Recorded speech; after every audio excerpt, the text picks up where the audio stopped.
Hello learner, welcome to Manifested e-learning platform. My name is FAM Lingwiri, and today, ladies and gentlemen, we are discussing about the financial modeling and data analytics paper, which came in April 2023. The question in focus is question 22. It reads as follows. Let's read together. As a senior financial analyst at Wema Capital, you have been tasked by the chief investment manager to develop a financial model for a new startup company that plans to manufacture and sell electric bikes components in the country. The following information is provided. Number one, the company is expected to produce 1,000 units annually, 1 million units annually, pardon me. Number two, the unit selling price is expected to be 18.5 in 2024. The unit selling price is expected to increase by 5% annually. Number four, the cost of goods sold percentage of revenue is 42%. The salaries and benefits expense as a percentage of revenue is 17%. The annual rent and overhead expenses are 500,000. Number seven, depreciation and amortization percentage of property, plant and equipment or PPE is 25%. The interest rate percentage of debt is 10%. The applicable tax rate is 30%. Number 10, the accounts receivable days is 30. The inventory, number 11, days is 14. Number 12, the accounts payable in days is 30. Number 13, capital expenditures in year 0 is percentage of 15 million. It will be funded by debt issuance of 5 million and equity of 10 million. Required. Using Excel, A, prepare the following financial statements. Number one, the statement of profit and loss for the 5-year period. Number two, the statement of financial position for the 5-year period. Number three, the cash flow statement for the company for the 5-year period. B, we are told, undertake an analysis and compute the following financial ratios for the 5 years. Number one, profitability, that is the return on assets, return on equity, and net profit margin ratio. Number two, liquidity, current ratio, and quick ratio. So, ladies and gentlemen, we can start solving this question on the on your right-hand side over here of the screen. You can see the solution. So, we move to the right over here, and we start by creating the income statement or developing the income statement. So before we develop the income statement, the assumptions need to be created. So we write over here, assumptions.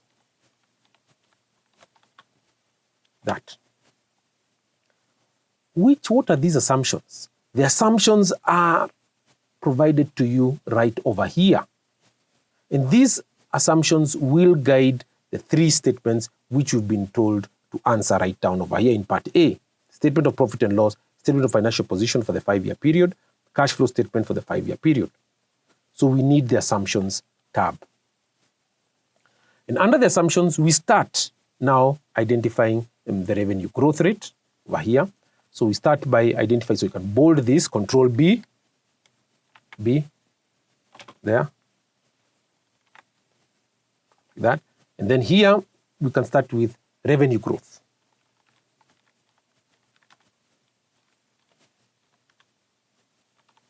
That. The revenue growth will be moving for how many years? We're starting from year 2023 because we're assuming that that's the current year over here. So then we'll go now 2024 and moving ahead like that. So we put in the years right here. So 2023. Like that. Then we move on over here plus that one plus 1, 2024. And then we can go up to plus 5 years up to 2028. Just drag it like that. There. This, we can put it in bold, Control B, straight out like that, so it can be able to indicate the years there. So what have we been told for the revenue growth? We're saying the unit selling price is expected, or the sales or the revenue is expected to increase by 5% annually. Yeah. So we just put in terms of revenue growth in terms of right over here, screen, we just put 5%. So first of all, like this, we highlight this section here, put percent. You can see percent is here, and you just put 5 like that.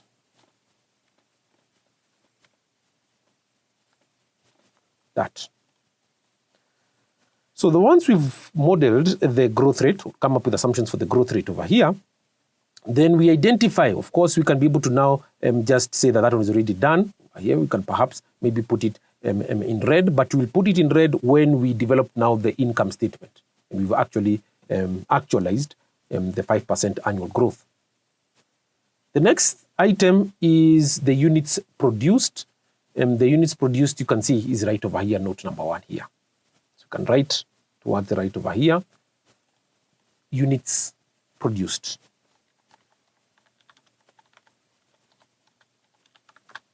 Units produced.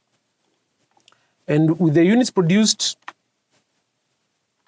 over there, we are saying that it's going to be 1 million. It's going to remain constant as at 1 million over here. So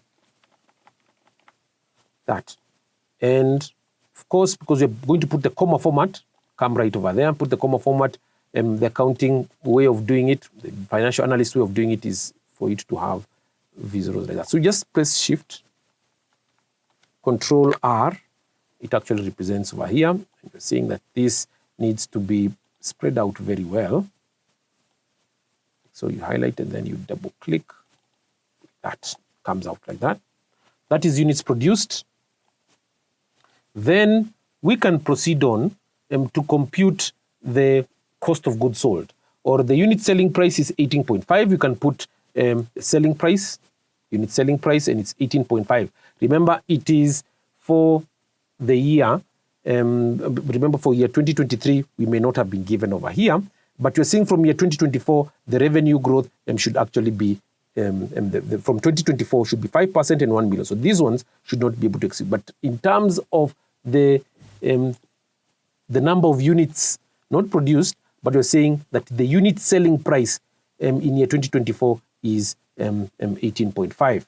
So that one, we should be able to include it right over here, 18.5, unit selling price. Selling price. Unit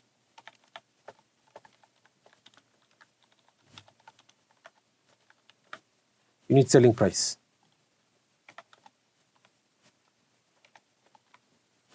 But here is 18.5. That. So we move ahead, and we've already modeled these three right over here. The cost of goods sold, we need to model that. So we'll come up with assumptions. The cost of goods sold as a percentage of revenue is 42%. So we are saying it's going to be 42% moving ahead. So the cost of goods sold percentage of revenue, 42% there. So say COGS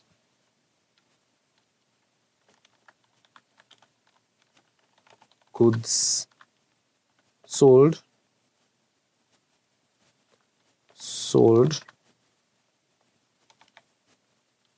like that. So we're saying here it is G, the G should be small letters. Why? Consistency. Yeah. So cost of goods sold, here we've been told that it's, for 2024 is 42%. It should be 42%. So we put percent here, 42%. But we haven't been told whether it's going to remain constant right over there. That's now what we need to try and be able to identify there. So after that, the salaries and benefits expense as a percentage of revenue is 17%. So 17% remains constant, salaries and benefits.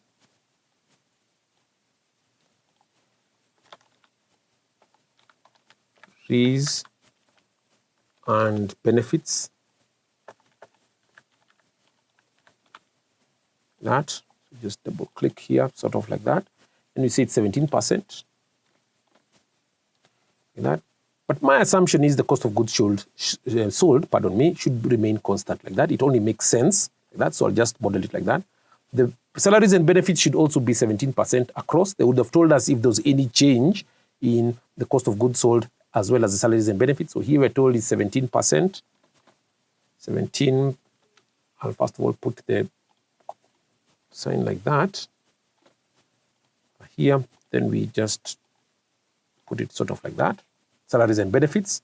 Let's move on to the next item under the assumptions tab. So we've done those ones there. So the annual rent and overheads is going to be 500,000. That's annual, 500,000. Rent and overheads. And overheads. That's 500,000. And here it's not percent, so we put the comma format like that, 500,000. That, we don't want it like that. We just want it to be, flat figure, like that. And we just drag.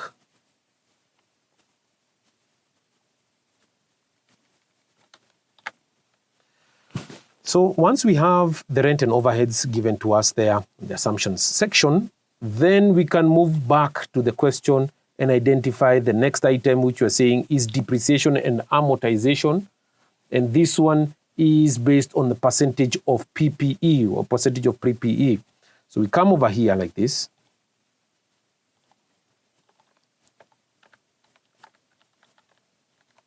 And amortization. Like that, then put in brackets percentage of PPE that. You're saying it's going to be how much, so we double click it like this. But here is, if we can go back, let me just find out, it's 25%. So if it's 25%, so here we're saying it's going to be 25. But here, remember, we need to sort of put it, so 25. And we shift, Control R, that's the assumption. We've not been told anything about the changing value of, depreciation and amortization in the terms of this rate. So next item, number 8 here, the interest rate as a percentage of debt is 10%. Interest.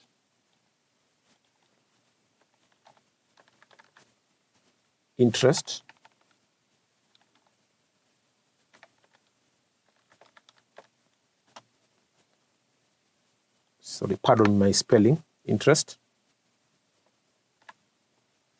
And you put in brackets over here, percentage of debt.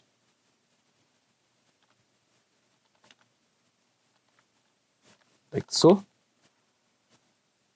Here we put it for consistency of PPE. Rent and overheads. So salaries, if I remember, let me just try and focus on it. Percentage of revenue. Yes, it should be percentage of revenue. And what else? Percentage of revenue. Let's see, cost of goods sold. Yeah, that's the cost of goods sold. Yeah, so it's percentage. Both of these, the cost of goods sold and salaries is percentage of revenue. That. So here I can say salaries, percentage of revenue. Shift percentage of revenue. That. This D should be capital. Right.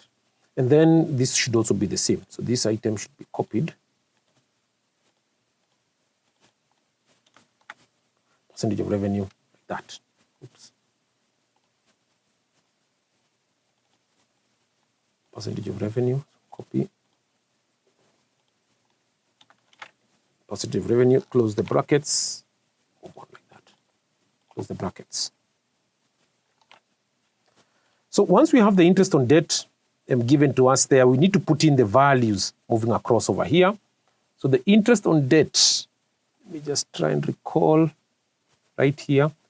Note number 8, interest on debt, percentage of debt is 10%. So we put 10% moving across.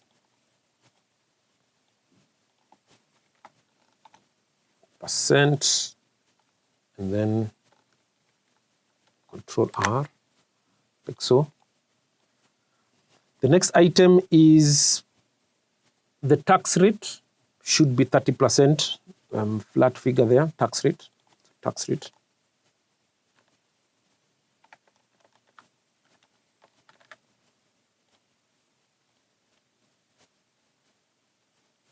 Is of course going to be as a percentage of earnings, yeah.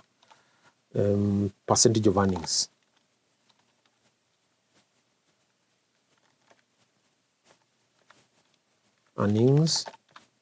That. So here, percentage of earnings should be 30%. We've been told 30%. 30, that. Then we sort of undo that. Control R.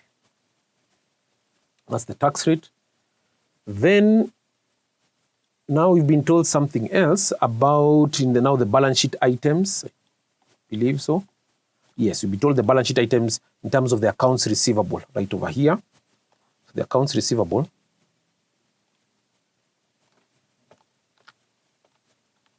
Accounts receivable.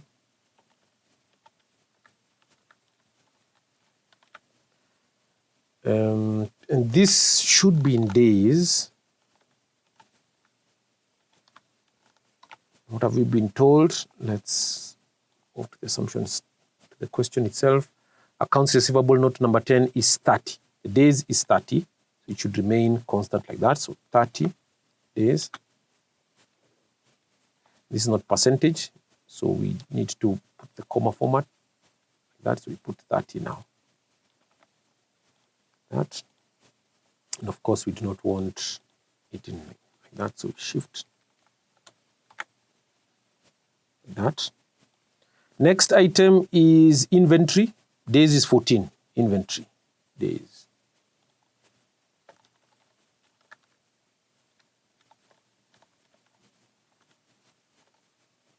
Brackets days.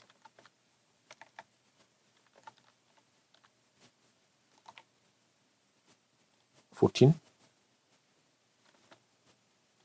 And as usual, percentage like that we do not want. So we want to copy the format. Come to Format Painter. Come right there. Put it like so. So we put 14.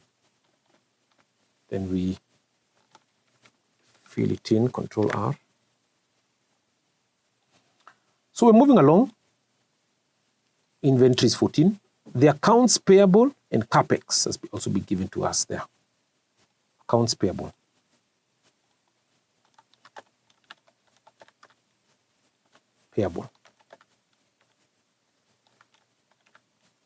This is, of course, in days. So we've been told the days, how much, just to confirm. Note number 12, the accounts payable days is 30. It's 30. 30. So the comma format, put 30, like that.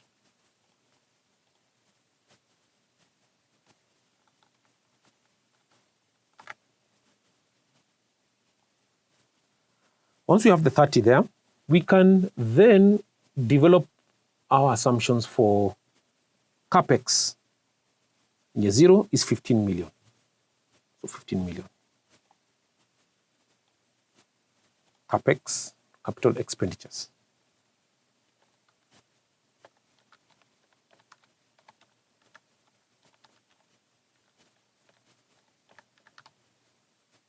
Capital expenditures. Here, what have we been told? In year 0, capital expenditure in year 0 is a percentage, and we're told it's 15 million. 15 million. It will be funded by debt issuance 5 million and equity 10 million. So total of these 5 and 10 should be 15 million. So we can now say that debt issuance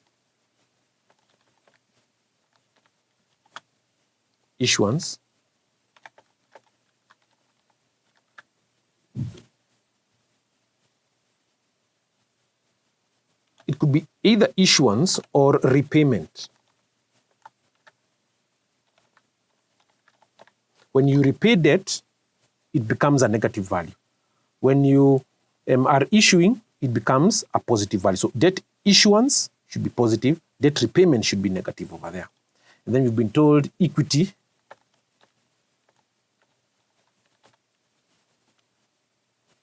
then we're saying equity is either issued or repaid. Repaid. So here capital expenditures, just to confirm, 15 million. So this is 15 million capex. So here should be 15 million. Because we've been told here 0. This is 2023, 15. It's 15 million like that. So we just put the comma format, reduce the zeros. And then it will be financed by debt issuance 5 million and the equity 10 million. So debt issuance 5 million. And then here 10, that. So we have that given to us there. And what we can do now, because we have strict financial experts, we need to put the inputs to be in blue over here. So all our assumptions here should be in blue.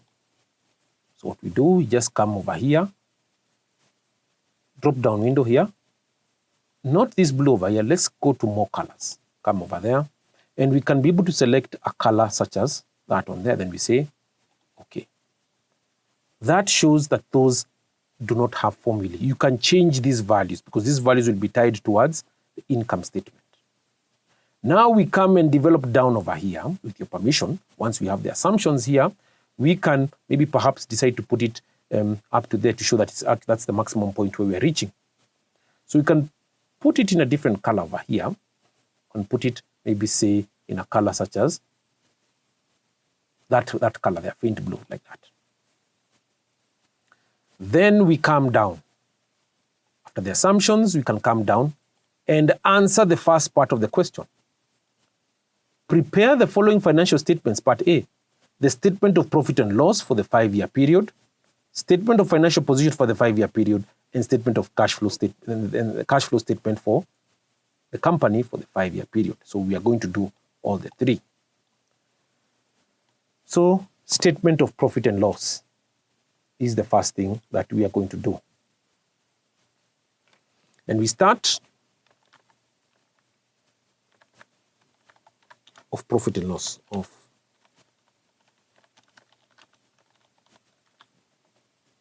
profit and loss.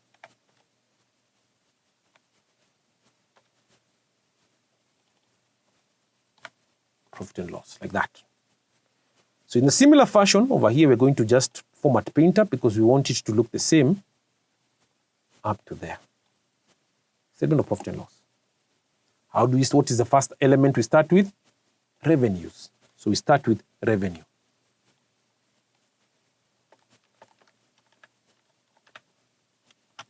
That. We're not dealing with this current year revenue. This is just to give us a guide of the starting point we're supposed to start. But we are supposed to create a forecast based on the current values here. So what do? We just try to make sure that it's almost the same. And in terms of the format over here, just try and maybe perhaps squeeze it a bit like that, if you don't mind. Double click. Like that. So from here, moving forward is what we're saying is going to be the forecast value. So what do? We put forecasts right over here. So even if we were to just drag it like that, 2023, and then we come over here and say fill series, it's okay. But now we're talking about what? The forecast. F. Because these are not actual values. These are forecast values like that. That.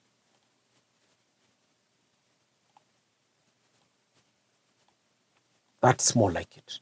This is the actual values over here, but we do not really have the values here. But we are trying to focus based on the information given to us. So we come to revenue, and we can see we've been given the revenue growth as 5%. So we've been given the units produced and the unit selling price. So the unit selling price times the units produced will give us the revenue itself.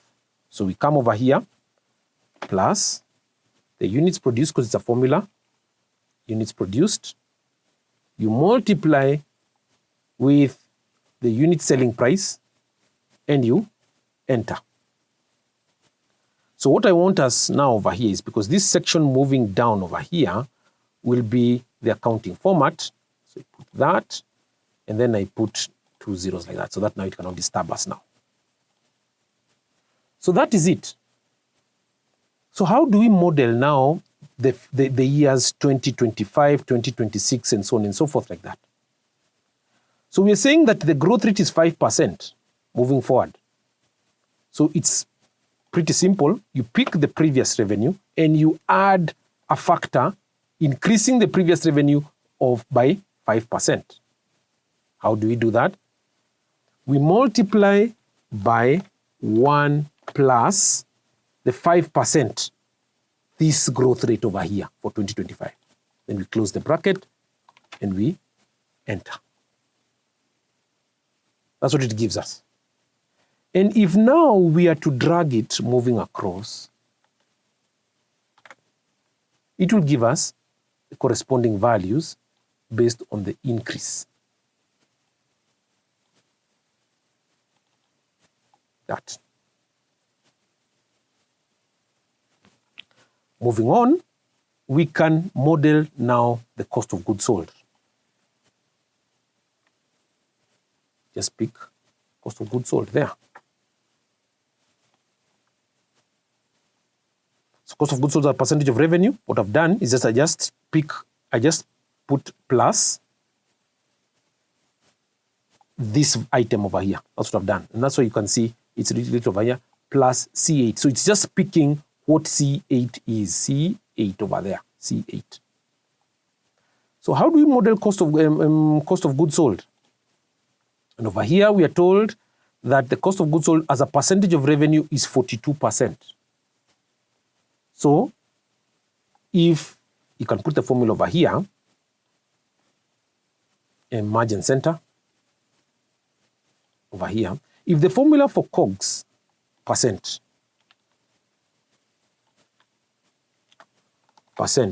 is given as, and over here of course we're going to try and center it as much as possible, cost of is just given COGS over revenue. That. So this is the formula that you need to remember. Cost of goods sold over revenue. Like that. So if the cost of goods sold over revenue gives us 42%, so this is already the 42% which has been given to us here. We already have the revenue given to us. These are the revenues. Can we then get the cost of goods sold figure, which will be able to fit in right over here? Yes, we can. The COGS percent, the 42% moving across there, we multiply with the corresponding revenues, will give us the COGS. Hence, plus the revenue, which is this one over here when you cross multiply, then you multiply that with 42%, will give us the COGS of the cost of goods sold. And then you just drag it moving across. That.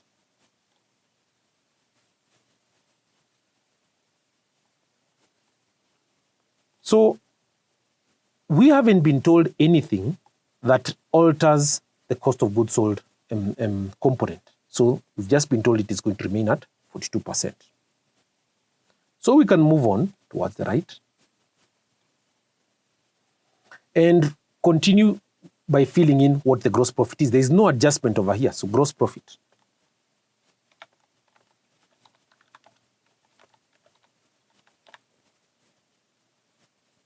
And this, because it's a, it's a value over here. Remember, these ones have got formulas, that's why they are black in color.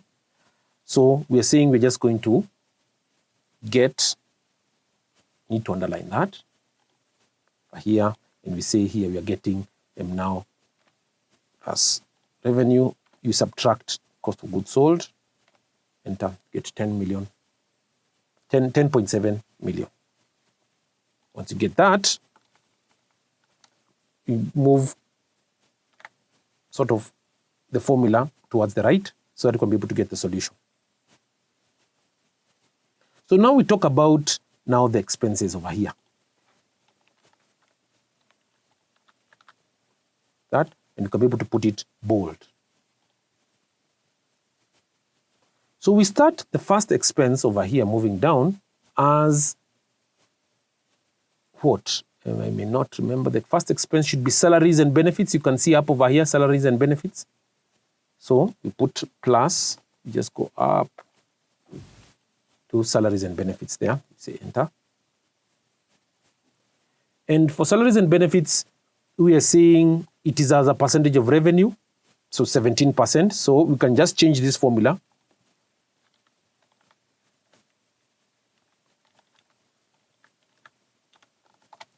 Percent.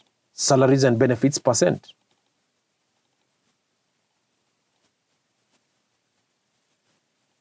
Like that. Salaries and benefits percent is given as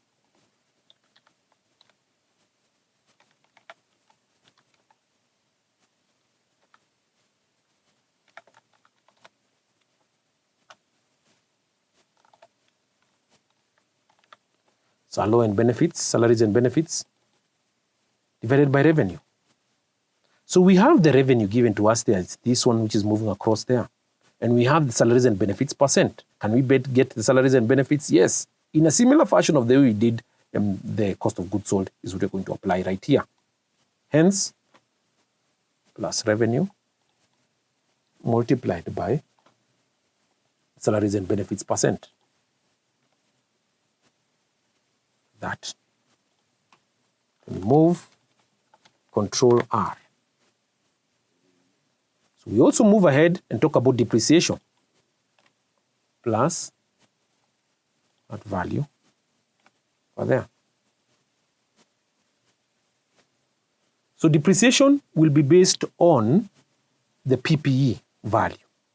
And hence, we may not be able to have the depreciation right away. We leave it like that. We proceed and identify what else we have. After depreciation and amortization, we have the interest. It's a percentage of debt. So, percentage of debt. We don't have the debt component given to us there. So, we just leave it like that. Those two items, we just need to leave it like so. We move ahead and compute the total expenses.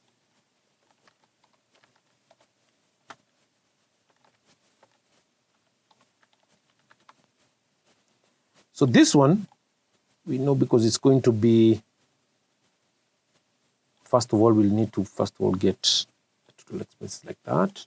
Then we'll also need to get this value like so. So it's just going to be plus sum. Let's see the sums over here. But the sum of what? Sum of these expenses right over here. So from here, moving down like that. You close the brackets and then you enter. So we move it like that. Remember, we've not filled in these values, so this value is likely to change here. You can be able to decide to put it in bold. Why? Because it's a total. And this we needed to also do the same. That. So once we've filled in what we've managed to fill in, we can move ahead and get earnings before tax.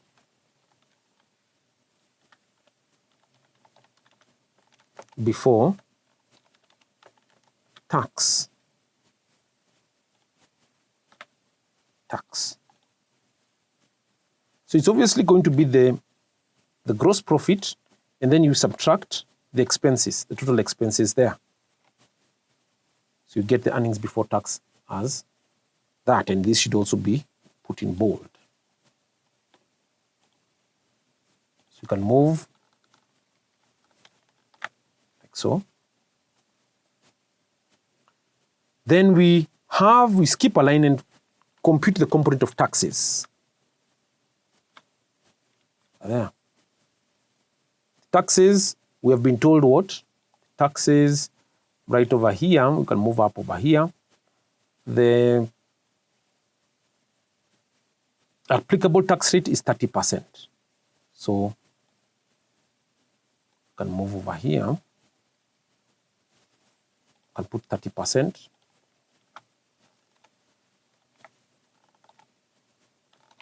Close the brackets like that. So plus 0.3, that's 30%. Then you multiply that against that. Control R. What about net earnings? We're getting about the net earnings.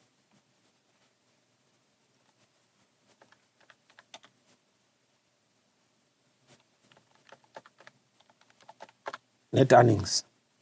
Excuse me. So net earnings is just going to be based on, of course, this should be bold, Control B. That. So it's going to be plus, you get the earnings before tax, then you subtract the taxes. That. You get that value there. So we need to then copy the formulas moving across. Remember, we haven't filled in this part.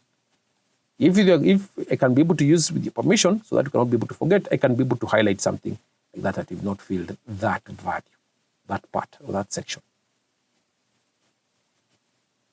So that is our provisional statement of profit and loss. Provisional statement of profit and loss, because we've not filled in this part here. We move ahead and fill in the statement of financial position right down below here. So, of financial position.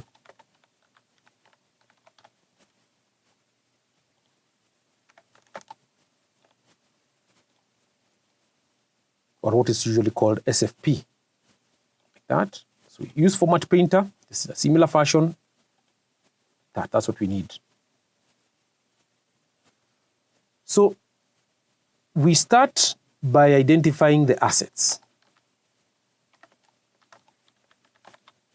So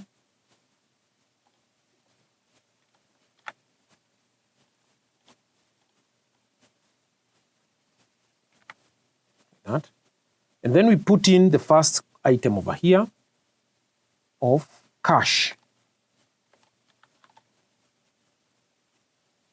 We're just putting up items that are considered to be the assets. So we've combined the current assets and non-current assets. We'll be able to do that just for convenience purposes. So for cash, we haven't been given any item or any component on cash over there. So we can be able to just to put that color there. So accounts receivable is the next one.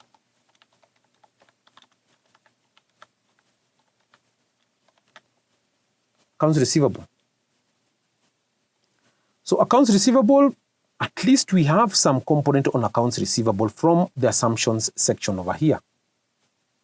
Accounts receivable days, we've been told, is 30 over here. And accounts receivable is tied towards revenue. So what is the formula for getting the accounts receivable days? So we can come over here, down over here, and just put it beside it over here. So this one, I just merge. So I can put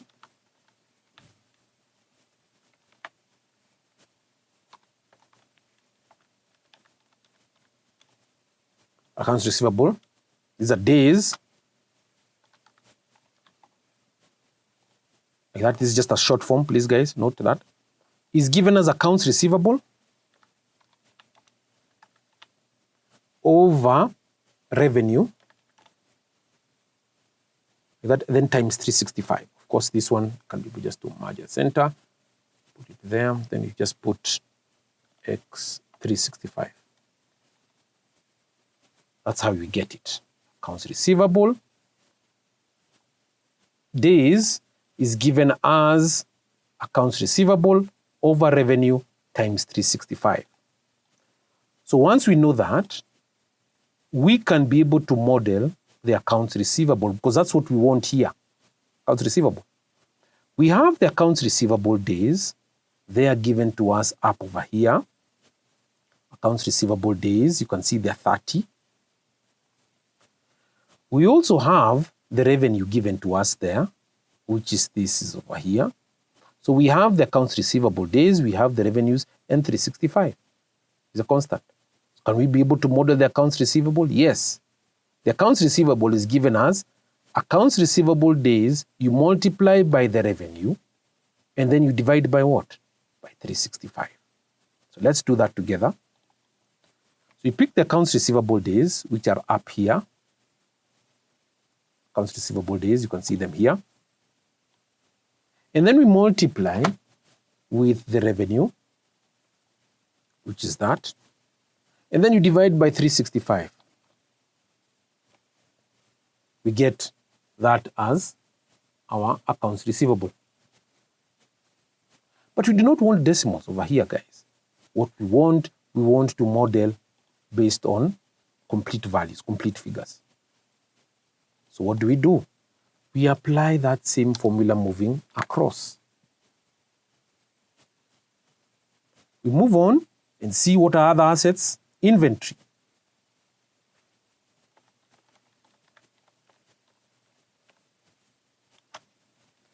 So our inventory has also been given us in terms of days. Inventory days here, 14 days like that. But inventory is driven by the cost of goods sold, not the revenue, but the cost of goods sold. Knowing that, how do we model inventory? So,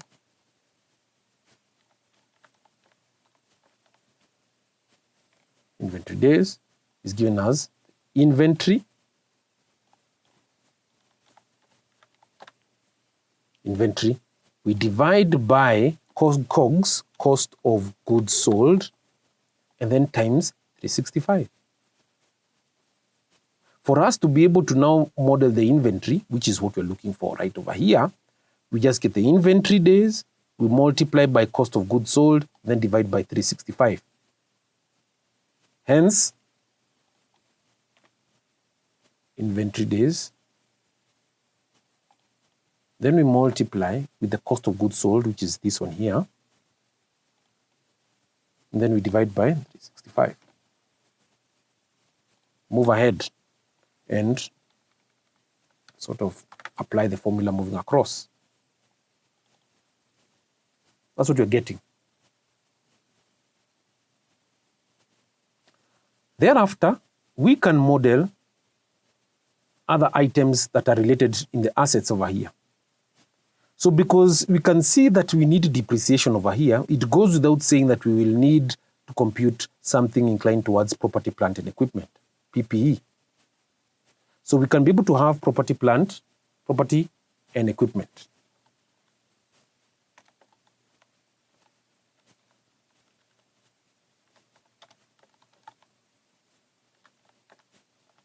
And equipment.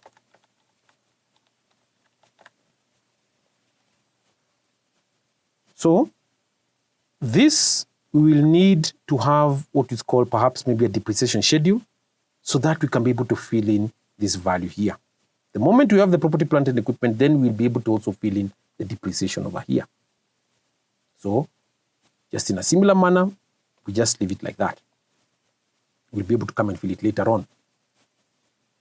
So anything that is pegged on the assets or the creation of financial statement or financial position does not exist. And so we can be able to just come over here and maybe sort of create a sum part or a summation right here. You can say total assets.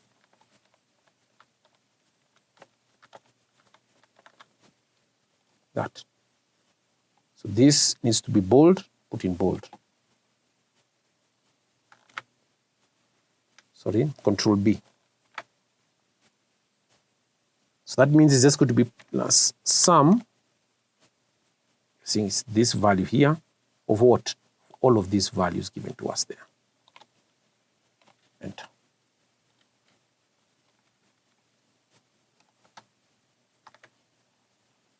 So here, of course, we do not need to have something like that, so it's like that.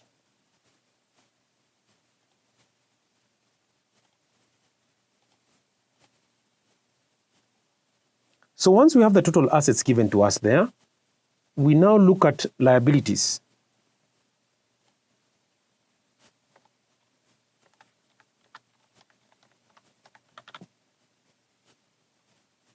So as for modeling the liabilities, pardon me, we Control B, yeah. We'll need to identify what liabilities exist based on the income statement of these assumptions here given to us here. Depreciation, we will need a depreciation schedule. The interest, we need an interest schedule. The tax, we'll be able to create a tax schedule. The accounts receivable, the inventory, we've already modeled these two. Now it's accounts payable over here. So the accounts payable and an element of debt, because we're talking about interest on debt. So the debt is also going to be a component that we'll need to put in as part of our liabilities there. So we start by identifying accounts payable.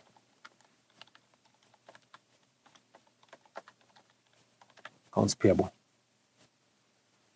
And the accounts payable has got a similar formula as this, as inventory days. So we can just alter this. Accounts payable. It's got accounts payable. This is, of course, in days, please. That. Accounts payable days. We can just put accounts payable. Payable. Divided by cost of goods sold times 365.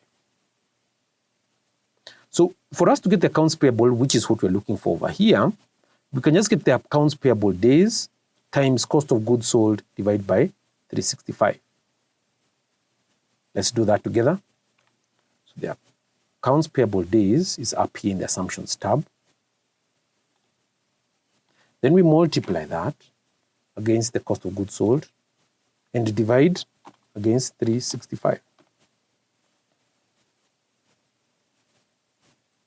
So we do not want decimal points. So we can just scroll down here. That. We drag. Control R. We mentioned something to do with debt because there's interest on debt. Debt. And this part for debt, we will need to create a schedule that is going to talk about debt here.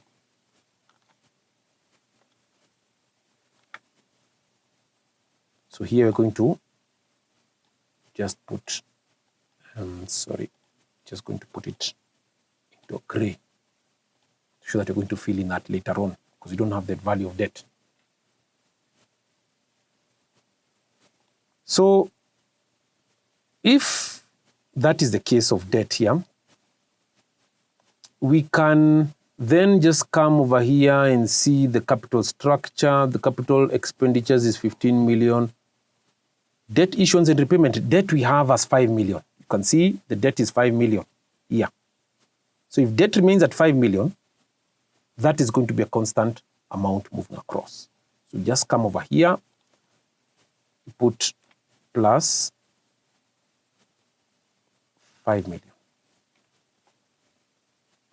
But if we put it 5 million across that, so it should remain something that we're going to put like that. And hence, we should now drag this moving across. Control R.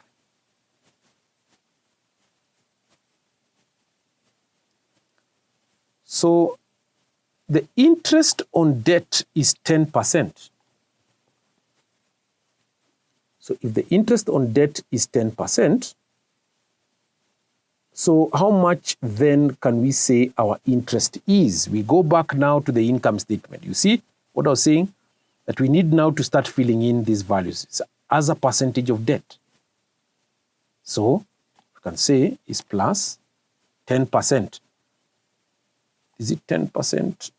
Interest on debt, you can see it here, interest on debt. Multiplied by the debt component. 500,000. And of course, obviously now it means that we're going to now change the color because we already have those items given to us there. That item. See, it just changes our income statement instantly and it will just fill in these values very well. We're not done yet. We need to get the depreciation component here. So we move ahead. Once we have the debt, there is really nothing else that we are going to that we really need over here. So we just get the total. So if we have that, so I don't think there's any need for us to put it now in gray here. Just put it form of a summation, and we just talk about what total liabilities.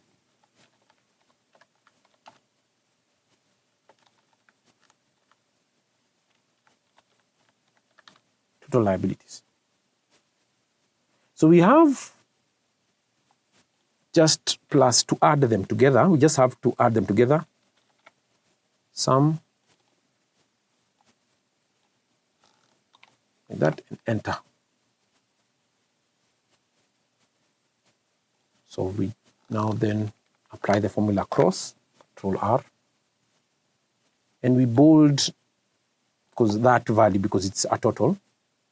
Control B. That's the total liabilities. So we are not done with the statement of financial position. We need to have that element of shareholders' equity. So there is what we call the equity capital, which we've been told the equity has been issued as 10 million. Remember, the debt remains like that. So it also goes without saying that if the debt remains constant like this and the total capital expenditures is 15 million, so it also means that, guys, you're going to just add this component, that Control R, remains as 10 million. So if that's the case, then we can be able to fill in the shareholders' equity section just down below it. Shareholders' equity.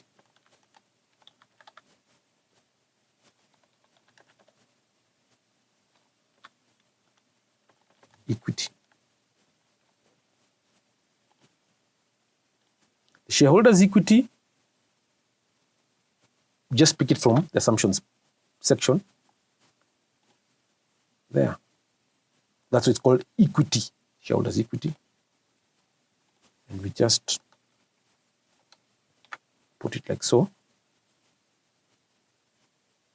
But the shareholders' equity is a combination of many items. So this should be shareholders or equity capital. Yes, it should be equity capital. Pardon me for that. It's equity capital, not shareholders' equity. So this I should just cut. Control V. Comes like that. This is a title, so it should be bold. Do we have anything else in equity capital? The only item perhaps is retained earnings. Retained earnings. Earnings. Retained earnings there.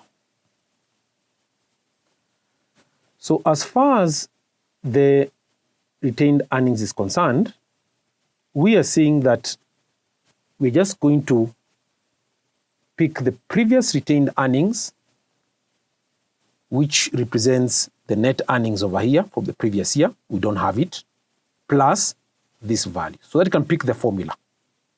Remember, there's something that is missing over here that we've not filled in. We are going to fill it in as we move along. So we can say that to calculate the retained earnings, it is the previous retained earnings plus the current earnings, net earnings over here of that value over there. And we enter. So we drag that formula moving across. That's what retained earnings is. The previous retained earnings for the year, this year was 2023. Then we add the current net earnings component over here of 4.959, but it's going to change because once we fill in this value here. So we get the previous value plus the current earnings like that. So this one will be previous value plus the current net earnings, you can see here. So the formula will just change as we fill in these items, this item for depreciation will change. So we can come back down here and concentrate now on identifying the shareholders' equity.